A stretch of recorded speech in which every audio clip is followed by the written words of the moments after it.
하나님의 말씀 에베소서 6장 1절에서 3절까지입니다. 자녀들아 주 안에서 너희 부모에게 순종하라. 이것이 옳으니라. 내 아버지와 어머니를 공경하라. 이것은 약속이 있는 첫 계명이니 이로써 내가 잘되고 땅에서 장수하리라. 아멘. 기도하겠습니다. 하나님 감사드립니다. 귀한 말씀의 자리에 있게 하시니 감사합니다.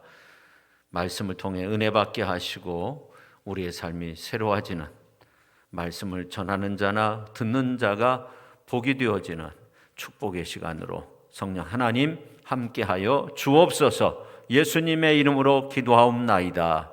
아멘. 오늘은 어버이 주일입니다. 우리 모든 어버이 되시는 성도님들 위해 하나님의 크신 은혜가 함께 할 수 있기를 예수님의 이름으로 축원합니다. 인생 살면서 10가지 후회가 있다고 합니다. 그중 첫 번째가 불효 부모 사후회. 부모에게 효도하지 않으면 돌아가신 후에 뉘우친다는 겁니다. 그 다음에 두 번째, 가족에게 친절하지 않으면 멀어진 후에 뉘우친다. 젊을 때 부지런히 배우지 않으면 늙어서 뉘우친다. 편안할 때 어려움을 생각하지 않으면 실패한 뒤에 후회한다. 부유할 때 아껴 쓰지 않으면 가난하게 된 후 후회한다.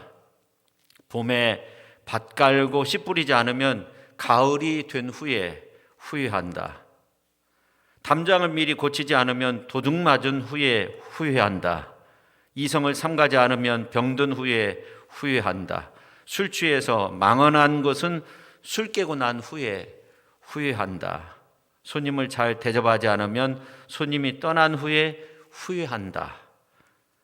송나라의 유학자 주자가 노년에 남긴 인생 살면서 10가지 후회, 그 중에 첫 번째가 부모님 돌아가시기 전에 효도하지 않으면 후회하게 된다. 그런 말을 했습니다. 맹자도 5가지 불효에 대해서 말했는데, 첫째, 수족을 게을리해서 부모를 살아서 섬기지 못한 것. 그 다음에 두 번째, 도박과 음주를 즐기면서 부모를 섬기지 못한 것. 세 번째, 재물 욕심과 제 처자만 알면서 부모를 섬기지 못한 것. 네 번째, 듣는 대로 보는 대로 짓거려서 부모의 체면을 손상시킨 것. 불량배들하고 어울려가지고 다니면서 부모의 신변까지 위험에 빠지도록 한 것. 이 5가지 불효라고 합니다. 맹자가 말한 것인데요. 오늘 이제 말씀해 보니까 새번역 성경으로 보면 자녀된 이 여러분, 주 안에서 여러분의 부모에게 순종하십시오. 이것이 옳은 일입니다. 내 부모를 공경하라고 하신 계명은 약속이 딸려 있는 첫째 계명입니다. 내가 잘되고 땅에서 오래 살 것이다 하신 약속입니다. 그렇게 나와요. 그러니까 2절 말씀 가운데 보면 약속이 딸려 있는 그 계명의 약속이 무언가 3절 말씀이라는 거죠. 내가 잘되고 땅에서 오래 살게 된다는 겁니다. 이렇게 동양 철학이나 성경의 내용을 보면 이 부모 공경을 첫째 계명으로서 굉장히 강조하고 있어요. 그래서 우리가 이 평상시 기도의 제목을 이런 제목을 가지면 좋겠어요. 하나님, 살면서 효도할 수 있게 해주세요. 그렇게 기도하면서 실천하고 또 나가서 그 맹자가 말한 5가지 불효에 대해서도 한번 생각하면서 우리 자신을 좀 구체적으로 점검하는 것도 참 좋겠다, 그런 생각을 합니다. 그러면 첫째, 사도 바울은 부모 공경을 왜 첫 번째 계명이라고 했을까? 그것도 약속 있는 첫째 계명이라고 했을까 하는 겁니다. 먼저 부모 공경을 첫 계명이라고 한 사실에 대해서 우리가 한번 살펴봐야 돼요. 하나님이 모세를 통해 두 돌판에 새겨준 10계명을 구분하면 첫째 계명에서 네 번째 계명까지는 하나님에 대해서 기록하고 있고요. 그 다음에 다섯 번째가 부모에게 순종하라 그렇게 나오고 계속적으로 열 번째 계명까지 이웃 사랑에 대한 계명이 나옵니다. 이와 같이 부모에게 대한 계명은 10계명 중에 다섯 번째 계명인데 왜 첫째 계명이라고 했을까 하는 것을 우리가 알기 위해서 마태복음서 22장에 나오는 예수님의 가르침을 살펴보면 좋겠습니다. 22장 35절에 보면 한 율법사가 예수님을 시험하고자 물었어요. 36절에 보면 선생님 율법 중에서 가장 큰 계명이 무엇입니까? 물었어요. 예수님은 10계명을 둘로 나눠서 첫째는 하나님을 사랑해야 된다. 두 번째는 내 이웃을 내 몸처럼 사랑해야 된다. 그러면서 이 두 계명이 온 율법과 선지자의 강령이라고 그렇게 가르치셨어요. 그렇다면 모세가 하나님께로부터 두 돌판을 받았는데 한쪽은 하나님의 사랑에 대한 계명, 네 번째 계명까지 기록이 되어져 있었던 거고 또 한쪽은 사람과 사람 사이에 아주 중요한 계명을 말씀하셨다는 것을 우리가 짐작할 수 있죠.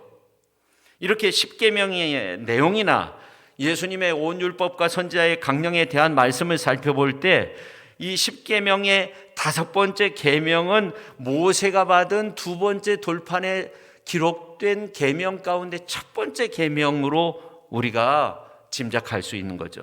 그래서 이 첫 계명이 됨으로써 두 번째 돌판에 기록된 첫 계명이 됨으로써 아주 중요한 계명으로 받아들일 수 있는 겁니다. 이렇게 자녀들아 부모에게 순종하라는 이 계명은 약속이 있는 첫 계명으로서 그 정당성을 지니고 있어요. 또한 오늘 이제 에베소서 6장 1절에 있는 것처럼 자녀들이 부모에게 순종하는 것은 주 안에 주를 섬기는 것과 같이 옳은 것이라고 그렇게 말씀하고 있어요. 그래서 오늘 1절 말씀을 보면 자녀들아 주 안에서 너희 부모에게 순종하라 이것이 옳으니라 그렇게 말씀하고 있어요. 사도 바울은 오늘 2절 말씀에서 공경하라 그렇게 말씀하고 있는데 이 단어를 헬라어 티마를 사용하고 있는데 가치를 높이 평가한다, 경의를 표해야 된다 그러한 뜻을 가지고 있어요. 그러니까 부모 공경이 뭐냐면 가치를 높이 평가하는 거, 경의를 표하는 거, 명령형으로 되어 있어요. 그러니까 하나님을 섬기는 차원에서 부모 공경이 이루어져야 된다 하는 겁니다. 그러면서 오늘 이제 3절에 있는 말씀을 보면 이 계명이 약속 있는 첫 계명이라고 그렇게 설명하고 있는 거죠. 여기에서 또 첫 번째 이 첫이라는 말, 프로테라는 그런 말인데 순서적으로 첫 번째라는 그러한 의미도 있지만 매우 중요하다 그런 의미도 있어요. 그러니까 이 첫 계명, 내 부모를 공경하라, 순종하라, 이건 순서뿐만 아니라 계명의 중요성을 강조하고 있는 의미로서 우리가 받아들일 수 있는 겁니다. 근데 바울은 더 나가서 오늘 이제 1절에 보면 주 안에서라고 그렇게 말하고 있어요. 그래서 두 번째 이 주 안에서의 문제를 우리가 해석해야 돼요. 이 주 안에서라는 말은 가장 오해되는 말이기도 해요. 우리는 주 안에서라는 말을 효에 대한 어떤 단서로 붙이는 경우가 많아요. 기독교인들이 불효하게 되는 이유가 희한하게 주 안에서라는 말에서 비롯되는 경우도 있어요. 만약 부모가 예수님을 안 믿는데 교회에 나가지 말라고 했어요. 그럼 내가 어떻게 해야 되느냐 하는 거죠. 교회에 나간다고 핍박을 했어요. 내가 어떻게 해야 되느냐? 이것을 따라야 되느냐? 그렇지 않고 교회에 나가야 되느냐? 믿음을 가져야 되느냐? 부모에게 제사를 드리다가 이제 추도 예배로 바꾸려고 하는데 이거 어떻게 해야 되느냐? 그때 우리가 주 안에서라는 말을 인용합니다. 주 안에서 순종하라고 했다는 거죠. 주 안에서. 그래서 믿음의 노선을 택해요. 옳은 일입니다. 정말 잘한 일입니다. 틀린 선택이 아닙니다. 그런데 부모가 다 믿고 자녀들도 다 믿고 모두가 예수님 안에서 그렇게 구원받은 백성으로 살고 있는데 내 뜻을 주의 뜻으로 여기고 자칫 우리는 주 안에서라는 말을 인용함으로써 부모에게 순종하지 못하는 경우도 있어요. 어떤 때는 자신도 모르게 그렇게 판단을 해버리는 거예요. 내 뜻이 주님께 더 가까이 있다 이렇게 생각을 하는 거예요. 그래서 부모의 명을 어기고 부모의 마음을 아프게 하고 부모는 잘 모른다고 하면서 내 뜻이 하나님의 뜻이다 이렇게 생각하면서 내 뜻이 하나님의 뜻에 가깝다 이렇게 생각하면서 불효하는 그러한 경우도 많이 있어요. 우리는 에베소서 6장 1절에 나온 주 안에서라는 말씀의 의미를 살펴보기 위해서 그 진정한 의미를 살펴보기 위해서 바울은 다른 곳에서 이 주 안에서라는 말을 어떻게 인용했는가 이것을 우리가 알아야 돼요. 근데 오늘 이제 말씀과 유사한 말씀이 골로새서 3장 20절에 나와요. 골로새서 3장 20절 말씀을 보면 자녀들아 모든 일에 부모에게 순종하라 이는 주 안에서 기쁘게 하는 것이니라. 주 안에서라는 말이 나옵니다. 그런데 골로새서에 있는 말씀을 보면 사도 바울은 모든 일에 그렇게 말하고 있어요.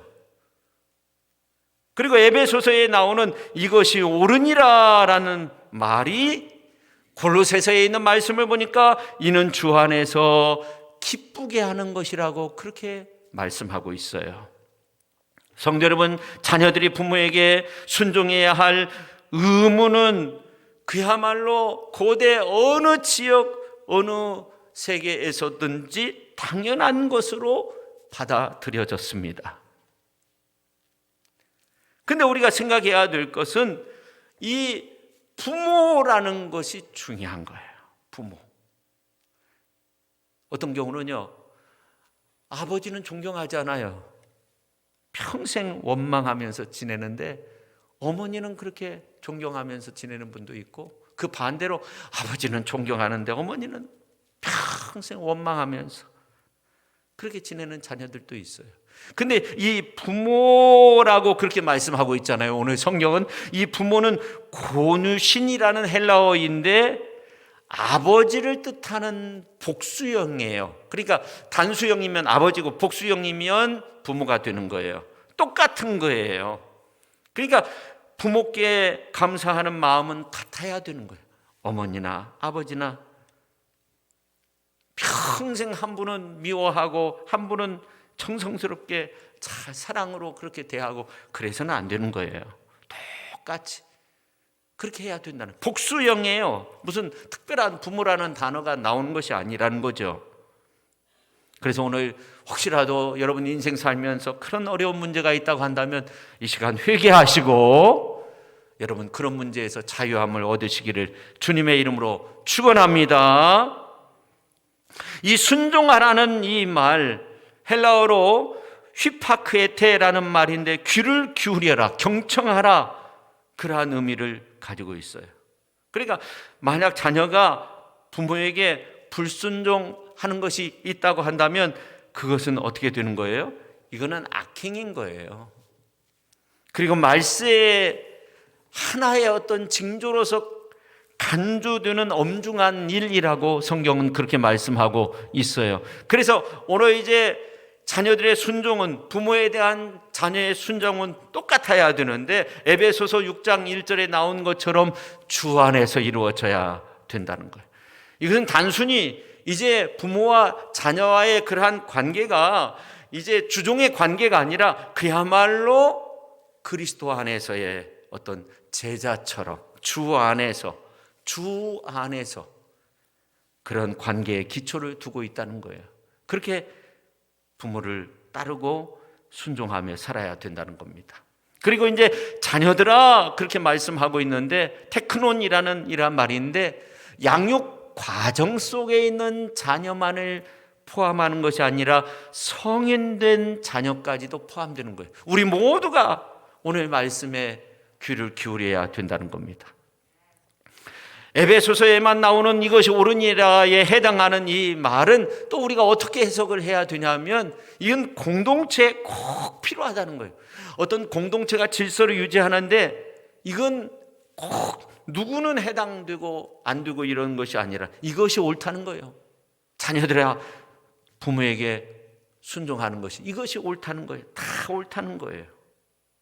또한 사도 바울은 오늘 에베소서에만 내가 잘되고라는 그러한 말을 하고 있어요. 근데 출애굽기서나 신명기서에 있는 말씀을 보면 부모 공경에 대한 그러한 축복의 말씀이 나오는데 출애굽기 20장과 신명기 5장 16절 말씀을 보면 너희 하나님 여호와가 내게 준 땅에서 그런 식으로 말하면서 이제 땅에서 잘 되고 장수하게 된다는 이러한 말씀들이 다 나오는데 오늘 이제 내가 잘 된다는 이러한 말을 사도 바울은 추가시키고 있어요. 추가시키고 있어요. 그러면서 이제 그 10계명에 나오는 5계명 출애굽기 20장 12절 신명기 5장 16절에 나오는 이러한 말씀의 은혜가 더욱더 풍성해지도록 그렇게 우리에게 말씀하고 있는 겁니다. 그리고 이제 출애굽기나 신명기서에 보면 여호와가 내게 준 땅에서 그렇게 표현하고 있어요. 가나안 땅을 말하는 거예요. 출애굽기나 신명기에서 말하는 것은 가나안 땅에 들어가서 그 땅에서 10계명을 지켜야 되는데 제 5계명을 지키면 땅에서 잘 된다 이런 말씀들이 나오는데 근데 오늘 이제 에베소서에 있는 말씀을 보면 그런 내용은 안 나와요. 땅에서라는 말은 그렇게 나오지 않아요. 이것은 어떤 의미가 있냐면 지리적인 한계를 초월해야 된다는 거죠. 다시 말해서 가나안 땅뿐만 아니라 우리가 살고 있는 이 땅에서 우리의 삶의 모습 속에서 그야말로 하나님 앞에서 복받는 일이 무엇입니까? 효도하는 일이에요. 부모를 공경하고 부모에게 순종하는 일이에요. 그래서 우리가 이 성경에 나와 있는 이 부모 공경에 대한 말씀 너무나도 중요한 말씀이에요. 이제 좀 분위기를 바꿔보고자 하는데 요즘 이 반려견과 함께 여생을 지내시는 분들이 상당히 많이 있어요. 근데 한 65년 전에 있었던 일인데 강원도 정선군에서 있었던 일입니다. 근데 이제 지금은 동물보호법이 있어가지고 동네에서 개를 잡거나 무슨 돼지를 잡아서 먹거나 그렇게 할 수 없어요. 근데 그 당시는 그런 게 없었어요. 그래서 동네에서 개를 잡아가지고 어미개를 잡아가지고 그것을 먹고 뼈를 도랑에 버렸어요. 근데 그 개 새끼가 강아지가 그 뼈를 다 주워다가 산에다가 묻은 후에 그 옆에서 죽었다는 거예요. 동네 사람들이 그 모습을 본 거예요. 그러니까 새끼 강아지가 어미 뼈를 다 산에다가 갖다 놓고 묻어준 거예요. 그리고 그 옆에서 죽어있는 모습을 보고 이제 동네 사람들이 그곳에 효부총이라고 하는 비석을 세워줬다고 합니다. 그러니까 동물도 부모의 귀한 것을 안다는 거죠. 하물며 만물의 영장인 우리 인간이 자기 부모의 은공을 몰라서는 안 되는 거죠. 우리가 100% 부모님의 말씀에 순종하고 100% 정말 효도할 수는 없죠. 부모의 마음에 흡족하게 정말 하기는 참 어려운 거지만 우리 마음속에 효의 마음을 갖고 살면 또 우리가 효도할 수 있게 해달라고 그렇게 기도하면서 살면 그 효도를 실천할 수 있는 은혜와 능력과 축복 가운데서 우리가 살 수 있음을 믿으시기를 바랍니다.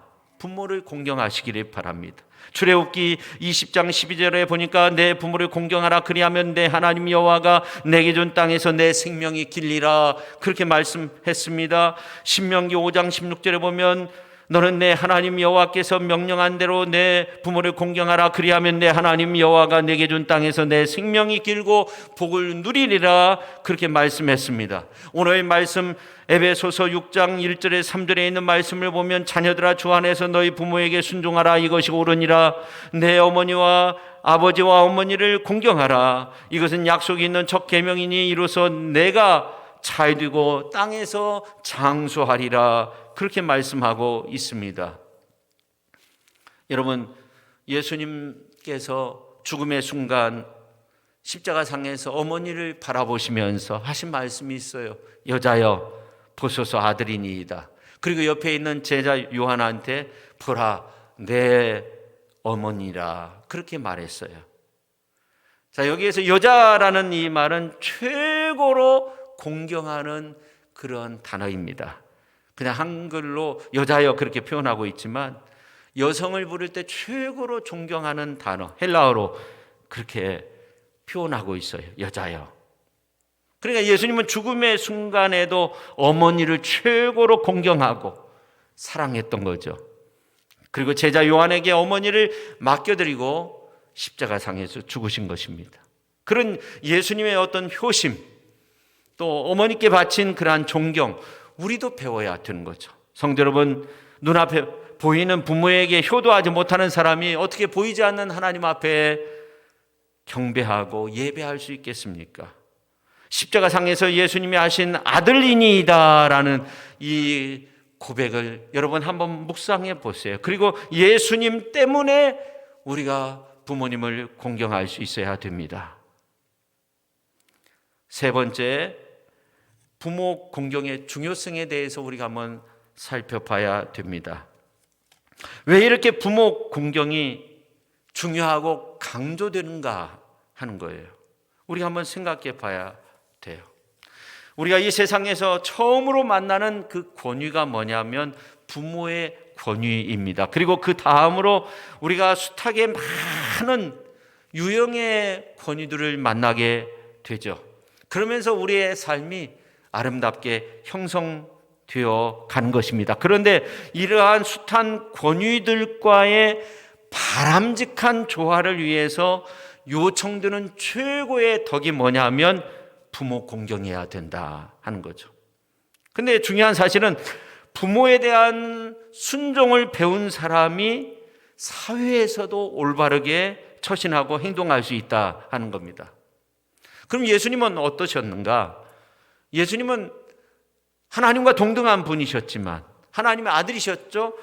받으신 그 고난으로 순종함을 배워서 온전하게 되시고 자기를 순종하는 모든 자에게 영원한 구원이 되게 하셨다고 히브리서 5장에서 말씀하고 있고, 또 누가복음서 2장 51절에 있는 말씀을 보면 나사렛에서 그 부모를 순종하며 받드시더라 그렇게 말씀하고 있어요. 그런 소년 예수님의 모습을 우리가 성경을 통해서 찾아볼 수 있어요. 그러니까 예수님은 육신의 부모님을 순종함으로 받드셨어요. 그리고 더 나아가 하나님 아버지께 순종의 모습을 보였어요. 고난받으면서도 하나님 아버지께 순종했어요. 마가복음 7장 6절에서 13절에 있는 말씀을 보면 아주 흥미있는 우리 예수님의 말씀이 기록되어 있습니다. 예수님 당시 많은 사람들이 부모를 공경하지 않았어요. 그 이유 가운데 하나가 뭐냐면 하나님을 들먹거리면서 부모에게 순종하지 못했어요. 그들은 하나님 앞에 고르반 하면서 이건 하나님 앞에 드린 것이다 하면서 부모에게는 줄 것이 없다, 부모에게 드릴 것이 없다, 그렇게 둘러대는 경향들이 있었습니다. 그때 예수님께서 그들이 하나님의 말씀을 폐하고 있다고 아주 신랄하게 비판하셨어요. 성도 여러분, 부모에게 공경하는 자에게, 순종하는 자에게 분명한 약속이 있다는 것을 알아야 됩니다. 신명기 5장 16절에 있는 말씀을 보니까 너는 내 하나님 여호와께서 명령한 대로 내 부모를 공경하라. 하나님이 명령한 대로 내 부모를 공경하라. 그리하면 내 하나님 여호와가 내게 준 땅에서, 너가 살고 있는 그 땅에서 내 생명이 길고 복을 누리리라 그렇게 말씀하고 있어요. 에레미야서 35장에 보면 레갑 족속들이 나오는데 이 레갑 족속들은 어떤 사람들이었냐면 부모에게 효례했던 사람들이었어요. 그런데 부모의 명을 소중하게 기억한 레갑 족속들에게 이런 말씀이 선포됐어요. 레갑의 아들 요나답에게 내 앞에 설 사람이 영원히 끊어지지 않는다. 레갑 족속의 그 레갑의 아들 그 요나답 그 후손들에게 하나님 앞에 서게 되는데 영원히 끊어지지 않는 그러한 축복을 주신다고 말씀하고 있습니다.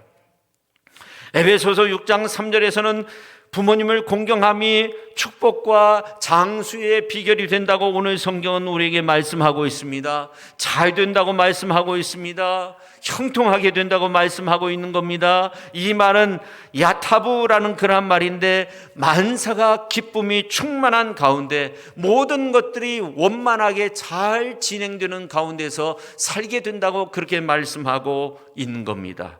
오늘 우리가 이러한 은혜를 누려야 될 줄로 믿습니다. 자, 이렇게 우리가 이 성경을 통해서 왜 우리가 부모님을 공경해야 되는가 이러한 것들을 살펴봤는데, 그러면 네 번째 부모 공경의 방법은 무언가 이러한 것들을 한번 살펴보면 좋겠어요. 이제는 어떻게 하는 것이 부모를 공경하는 것인가, 그 구체적인 실례를 살펴보도록 하겠습니다. 부모 공경의 방법, 첫째, 부모님의 인격을 존중해야 돼요. 존중히 여겨야 된다는 말은 카베드라는 그러한 말인데 성경에 보면 이거는 무거움을 뜻하는 그러한 단어에서 유래되었다고 해요. 존중히 여겨야 된다. 소중히 여겨야 된다. 가치 있게 여겨야 된다. 부모님의 인격에 대해서 그렇게 생각해야 된다는 겁니다. 사무엘상 2장 30절 하반절에 있는 말씀을 보면 나를 존중히 여기는 자를 내가 존중히 여기고 나를 멸시하는 자를 내가 경멸하리라 그렇게 말씀하고 있어요. 자녀로서 부모를 존중히 여기는 것이 굉장히 중요합니다. 말세가 되면 그 특징 가운데 하나가 자녀들이 부모를 거역하는 일들이 많이 성행하게 된다고 그렇게 성경은 말씀하고 있어요. 솔로몬은 한 나라의 왕이었습니다. 그가 출중한 지혜가 있었습니다. 지혜의 왕이었습니다. 부족함이 없는 사람이었습니다. 부족한 것이 하나도 없었습니다. 그런데 어머니를 존중히 여기는, 어머니의 충고를 듣고 존중히 여기는 그러한 모습이 열왕기상 2장 19절 이하에 기록이 되어져 있습니다.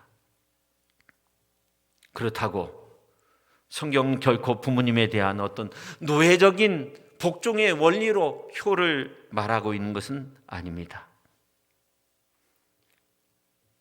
그렇지만 우리가 생각해야 될 것이 있어요. 어떤 요구에 대해서 부모님이 요구하는 것이 죄됨을 요구하고 정말 잘못된 것들을 요구할 때, 그것을 정말 내가 감당할 수 없을 때, 거절할 수밖에 없을 때, 그때도 주의해야 할 것은 부모의 요구를 거절하면서도 부모에 대한 순복의 태도, 존경의 자세, 성실함의 자세 잃지 말아야 한다는 겁니다.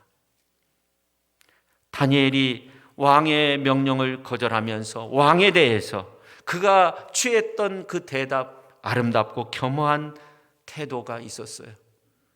다니엘이 이제 왕의 신상 앞에 절할 수 없었습니다. 거절할 수밖에 없는 거죠. 그래서 사자굴에 들어갈 수밖에 없는 거죠. 그렇지만 다니엘은 왕 앞에서 아름답고 겸허한 태도로 그렇게 말했습니다. 나중에 어떻게 돼요?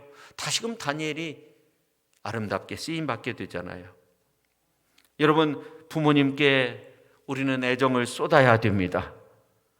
사도 요한은 이 사랑이라고 하는 것은 주는 것이라고 했습니다. 내가 부모님을 위해서 무엇을 드릴 수 있는가? 여러분 한번 기도해 보세요. 부모님께서 왜 나를 사랑하는지, 왜 그분의 사랑은 맹목적으로 그 사랑을 나에게 했는지, 그 사랑의 정체가 과연 우리가 이해할 수 있습니까? 그렇지 못하죠. 그래서 우리는 부모님께 감사하고 부모를 지원하는 그러한 구체적인 공경의 태도를 지녀야 됩니다. 감사합니다.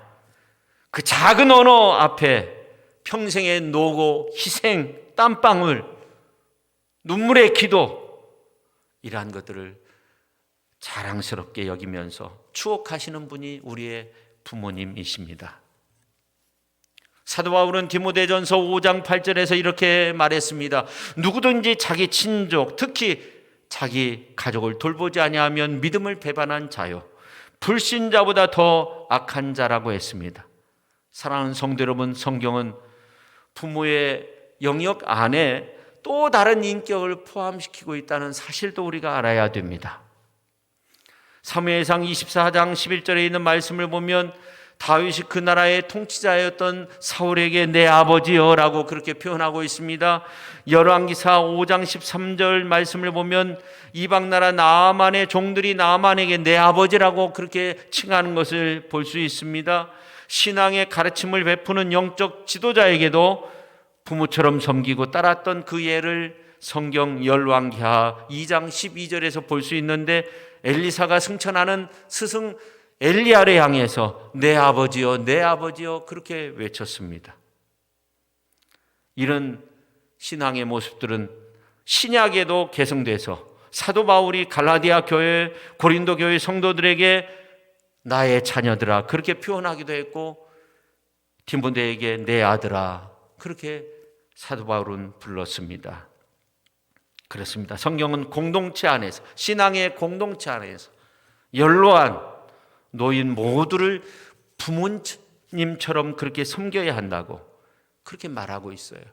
여러분, 성경에 참 중요한 말씀들이 많이 있는데 우리가 신앙 공동체 안에서 신앙생활하면서 정말 중요하게 여겨야 되는 말씀, 저는 디모데전서 5장 1절과 2절 말씀이라고 생각합니다. 늙은이를 꾸짖지 말고 권하되 아버지에게 하듯 하며 젊은이에게는 형제에게 하듯 하고 늙은 여자에게는 어머니에게 하듯 하며 젊은 여자에게는 온전히 깨끗함으로 자매에게 하듯 하라. 나이 드신 분에게는 어떻게 하라고 말씀하고 있냐면 아버지에게 하듯 하라. 아버지를 모시듯이 그렇게 모셔야 된다. 공동체 안에서, 그럼 젊은 사람에게는 젊은 사람인 형제에게 하는 것처럼 해라. 그러면 늙은 여자에게는 어머니에게 하듯 하라. 나이 많이 드신 그런 권사님이나 그런 성도님에게는 어머니를 대하듯 하라. 젊은 여자에게는 깨끗함으로 자매 대하듯 하라. 그렇게 말하고 있어요. 이처럼 부모 공경은 우리의 삶의 모든 영역에서 우리의 인격과 삶의 태도를 형성하는 근본적인 아주 중요한 정신입니다. 여러분, 오늘 말씀을 통해서 정말 이 부모 공경, 부모에게 순종하고 따르는 일, 효도하는 일 얼마나 중요한 것인가 하는 것들을 우리가 생각해 봤습니다. 근데 오늘 1부 예배도 마찬가지고 2부 예배도 마찬가지고 오늘 이 예배에 참여한 분들을 보면 이미 부모님은 다 떠나 계시고 연세 많으신 분들이 많이 계세요. 제가 지난주 이렇게 인원을 파악해 보니까 70세 이상인 분이 한 60분 정도 참여를 했어요. 예배에 70세 이상 되시는 우리 그야말로 나이 많으신 분들이 60명 이상 교회에 오셨어요. 그럼으로써 저는 교회에 어떤 미래가 있다고 생각해요. 미래가 없다 이것이 아니라 여러분, 코로나가 지나면 제2의 도약이 이루어질 거예요. 저는 그런 믿음을 가져요.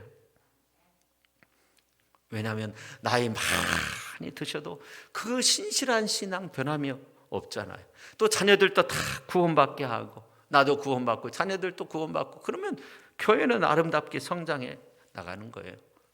해리 리버만이 81세 그림을 그리기 시작했어요. 리버만이 81세 81살 때 그림을 그렸는데 미국의 샤갈로 통하는 그러한 유명한 화가가 됐어요. 101세 되었을 때 22번째 전시회를 했어요. 그때 아주 꼿꼿하게 서서 많은 사람들을 이제 대하고 맞이했다고 해요. 근데 이분이 이런 말을 남겼어요. 노년은 제2의 인생의 시작이다. 그런데 이 사실을 아는 사람에게 그렇다는 거예요. 이 노년은 그냥 인생이 끝나는 것이 아니라 제2의 인생의 시작이라는 거예요. 실제적으로 81세부터 제2의 인생을 살았어요. 무료하게 지내다가 어떤 사람이 당신 그림 한번 그려보십시오. 한번 배워보십시오. 몸에도 좋고 정신건강에도 좋고 그림을 그리기 시작했는데 아주 잘 그리는 거예요. 그래서 81세부터 본격적으로 화가로 그의 인생을 살게 되잖아요. 여러분, 솔개가 20년 이상 살면 몸이 노쇠해가지고 이 부리가 구부러진다는 거예요. 먹이를 잡을 수 없다는 거예요. 발톱은 무뎌져가지고 먹이를 잡을 수 없다는 거예요. 날개도 다 상하고 아주 볼품없는 그런 모습이 된다고 해요. 죽음을 맞이해야 되는 그 시기에 몇몇 특이한 이 솔개는 특별한 선택을 한다는 거예요. 자신에게 일어나는 그 일을 자각하고 특별한 선택을 한다는 거예요. 그 경이로운 그 솔개는 천적을 피해서 바위산으로 들어간다는 거예요. 둥지를 틀고 거기에서 이 구부러진 부리로 바위를 막 쪼아대기 시작한다는 거예요. 그러면 이 늙은 그 부리가 떨어져 나간다는 거예요. 그 고통의 시간이 지나면 부서진 그 부리 자리에서 아주 매끈하고 튼튼한 새 부리가 자라나기 시작한다고 합니다. 그럼 그걸 가지고 이제 무뎌진 발톱을 뽑아내버리고요. 둔중한 깃털도, 날개 깃털도 뽑아내버린다는 거예요. 그러면 새로운 발톱이 나오고 아주 날렵한 깃털이 나온다는 거예요. 그래서 솔개는 새 몸을 얻어서 새 삶을 막 시작한다는 거예요. 이렇게 산고의 기간을 통해 튼튼한 부리와 발톱과 날개를 얻은 솔개는 깊은 지혜와 인내심을 겸비한 존재로 태어나서 제2라운드에 원숙한 그런 인생을 살게 된다는 겁니다.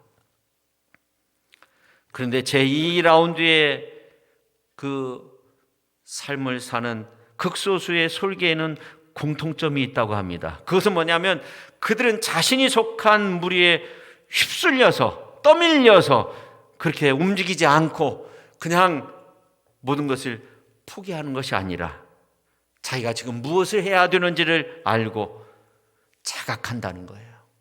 자각한 개체라는 겁니다. 아마도 저마다 제2라운드, 3라운드의 삶을 살게 될 이런 시대, 100세 시대에 우리에게도 저 솔개와 같은 그런 자각이 필요합니다. 노년에 계신 우리 성도님들, 제2의 인생 힘차게 여시는 이 어버이 주일을 맞이해서 제2의 인생을 힘차게 여시는 귀한 성도님들이 다 되실 수 있기를 예수님의 이름으로 축원합니다. 기도하겠습니다. 하나님 아버지 감사드립니다. 부모 공경, 아버지 어머니에게 순종하는 삶이 얼마나 중요한 것인가, 약속이 있는 첫 계명이라는 말씀을 통해 우리가 귀한 은혜를 나누었습니다. 아버지 하나님, 주 안에서의 의미도 생각해 보았습니다. 첫 번째 의미도 생각해 보았습니다. 우리가 지금까지 살아오면서 정말로 내 뜻이 하나님의 뜻에 합한 것이고 부모의 뜻보다 내 뜻이 하나님의 뜻에 더 가깝다고 여기면서 우리가 부모에게 불순종하고 또 불효했던 적은 없었는지 생각해 봅니다. 하나님, 우리의 불효한 모습들을 용서해 주시고 정말 우리가 새롭게 새로운 어떤 모습으로 그러한 어떤 모습들을 다 뒤로하고 자유로움을 얻고 정말로 많은 사람들에게 기쁨과 사랑을 주고 이 땅 가운데에서 정말 효를 실천하면서 살아갈 수 있는 그러한 훌륭한 믿음의 사람들이 다 되게 하여 주옵소서. 부모라고 하는 것은 똑같아야 되고 어머니는 사랑하고 아버지는 사랑하고 어머니는 미워하고 아버지는 미워하고 그런 것이 아니라 복수형으로서 똑같이 사랑하고 존경해야 되는 대상인 것을 알고 그렇게 효를 실천하면서 살아갈 수 있는 그런 훌륭한 믿음의 사람들이 다 되게 하여 주옵소서. 예수님의 이름으로 기도하옵나이다. 아멘.